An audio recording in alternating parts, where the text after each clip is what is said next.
بسم اللہ الرحمن الرحیم۔ السلام علیکم، کیسے ہیں آپ سب؟ امید ہے خیریت سے ہوں گے۔ اللہ پاک آپ سب کو اپنے حفظ و امان میں رکھے اور ہدایت پانے والوں میں شامل فرما دے، آمین یا رب العالمین۔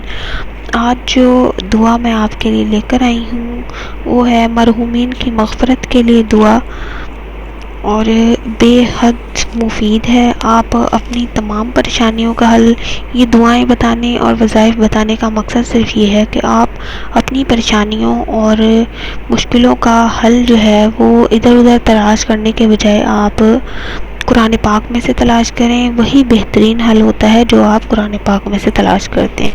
اس سے پہلے ایک چھوٹی سی درخواست، ہمارے چینل کو سبسکرائب کریں، ویڈیو کو لائک اور شیئر ضرور کریں۔ شیئر صرف اس نیت سے کریں کہ کسی کی پریشانی آپ کی وجہ سے حل ہو جاتی ہے اور آپ کی یہ کوشش آپ کے لیے صدقہ جاریہ کا ذریعہ بن جاتی ہے۔ اب آپ نے دعا جو پڑھنی ہے مرحومین کی مغفرت کے لیے وہ ہے سورہ نوح کی آیت نمبر 28 پڑھنی ہے آپ نے۔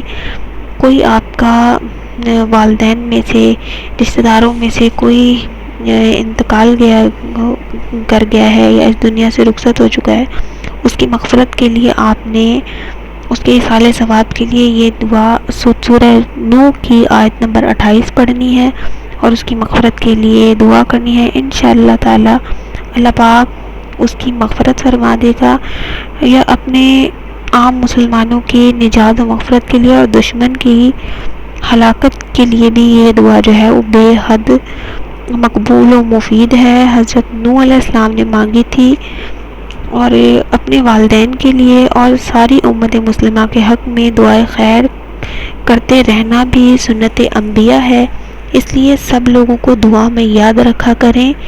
یہ سنت ہے لوگوں کے لیے دعا کرنا، لوگوں کے لیے کی یہ دعا آپ کے حق میں سب سے پہلے قبول ہوتی ہے۔ اسی کے ساتھ اجازت دیجیے، اگلی ویڈیو کے ساتھ حاضر ہوں گی، تب تک کے لیے اللہ